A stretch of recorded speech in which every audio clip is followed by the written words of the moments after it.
nga po pala ang pangatlong araw na bakasyon namin dito sa Marinduque. Dahil sa init nga ng panahon ay napagkasunduan nga namin ituloy na ang planong pagligo sa falls. Matapos makapaglinis ng bahay ay lamarga na nga po kami patungo sa isa sa mga sikat at dinarayong falls na matatagpuan sa barangay Bokbok Magpog, Marinduque.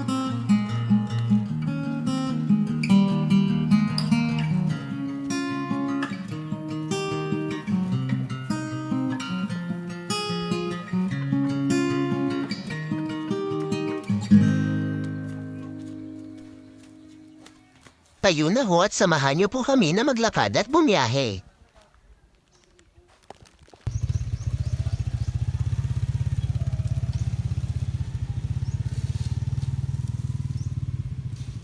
Daddy, marami na tayong nagalaan, Daddy. Hello.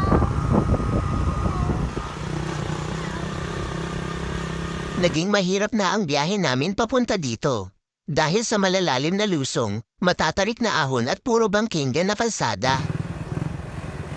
Kaya payo ko po sa inyo ay magdoble ingat, lalo na kung may angkas na bata at siguraduhin malakas ang preno at nakakondisyon ang inyong mga sasakyan. At nakarating na nga kami sa aming destinasyon.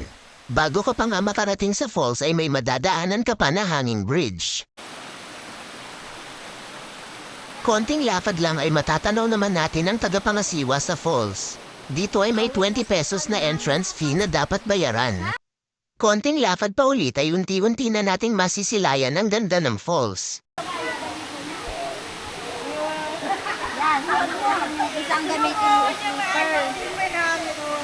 At dito nga ay naghanap na kami ng safe na liliguan ng mga bata.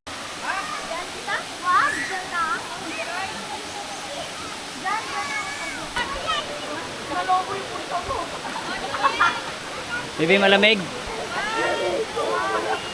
Dahil sa excited na mga batang maligo ay pinangunahan na nga nila ang paglublab sa tubig. Hi ka kay Daddy, hi. Hi ka kay Daddy din. Hi ka kay Daddy, ayun si Daddy. Hi! Hi ka. Hi! Hi, Mom! Sumunod naman maligo ay ang matatanda.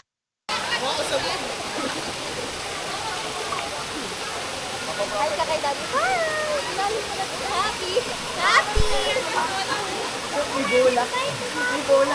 Napakasarap ng maligo dito dahil kakaunti lang ang bisita ng falls.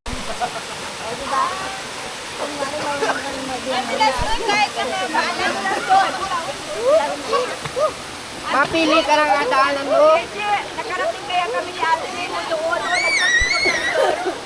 Noon, isang pa ng tubig yung una. Ang limot. Ay nga na mahirap.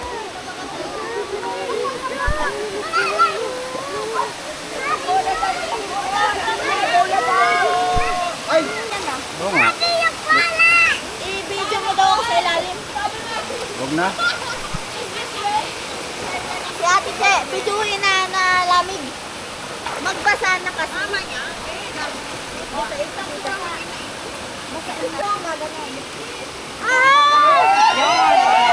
At dito nga ay naisipan ni Bayaw at ng kanyang asawa na tumalon sa mataas na bahagi ng falls.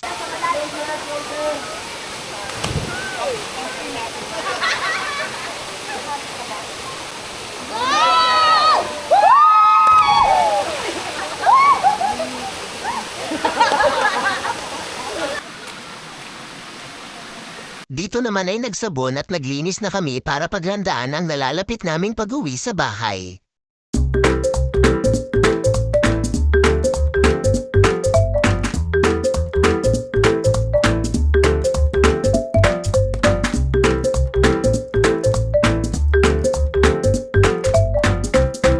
Kami, tara na.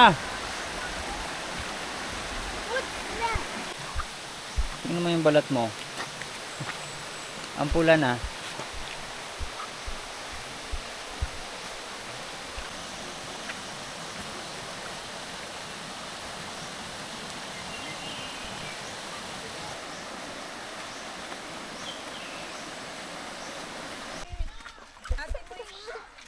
Hindi matira doon yun. Maparito na talaga yun. Ano na? Nakapulot si ano, oh. Si Heket ang magandang sigarilyo. Sana. Saan ka ha? Isang kahaba? Dalawang pala.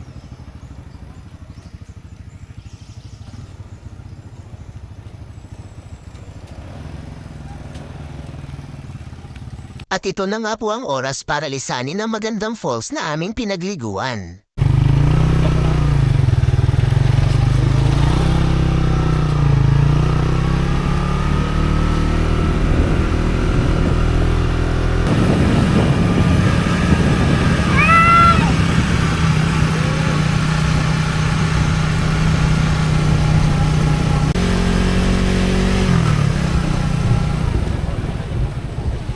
Kinagabihan na ay pumunta naman kami sa bayan ng Santa Cruz para manood ng sinapulo. Ang sinapulo ay isang dula patungkol sa buhay, pagpapasakit, kamatayan at muling pagkabuhay ng Panginoong Hesukristo. Habang hindi pa nga nag-uumpisa ang pagtatanghal ay pinuntahan muna namin ang puntod ng lolo, lola, tito at baby ng pinsan ng aking asawa. Ano lang yan? January, February ang mga ano. Matapos naming bumisita sa puntod ng kamag-anak ni Mrs. ay bumalik na kami sa aming mga pwesto. Sa likod po ng pader na yan ay cemetery na po. Direksyon dyan na. Direksyon. Dito ka din. Ito na nga po at ipinakilala na ang mga gaganap sa pagsasadula ng buhay ni Kristo. Grupo ng Kristo ang tagapagligtas ngayong 2024. Ang aming pong director, iginagalang na director, Ginoong Rene Raymond Ranieses. Municipal Mayor, care of Honorable Montserrat Martinez. Office of the Municipal Administrator, care of Mr. Andres Lubin. Office of the Sangguniang Bayan, care of Honorable Medwin Manuel Rico Hermoso. Public information. At narito po ang isa sa bahagi ng pagsasadula sa buhay ni Kristo. Sinasabi mo ikaw ang anak ng Diyos. Sige, patunayan mo ikaw ang anak ng Diyos. At pasalin mo ang Diyos patungo sa iyong kalbaryo.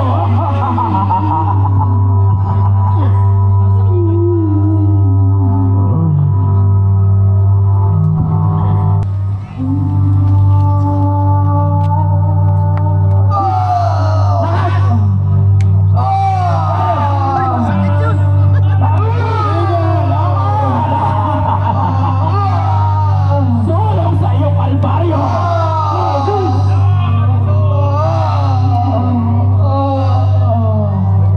Ang pagtatanghal ay natapos na. Ang pagtatanghal na ito ay umabot din ng 2 oras mahigit. Maraming salamat po sa mga aktor, actress at sa lahat ng bumubuo sa pagtatanghal na ito. Sulit po ang aming panonood. Dahil tapos na ang pagsasadula sa buhay ni Kristo, ngayon naman po ay oras na para umuwi sa panikanyang bahay.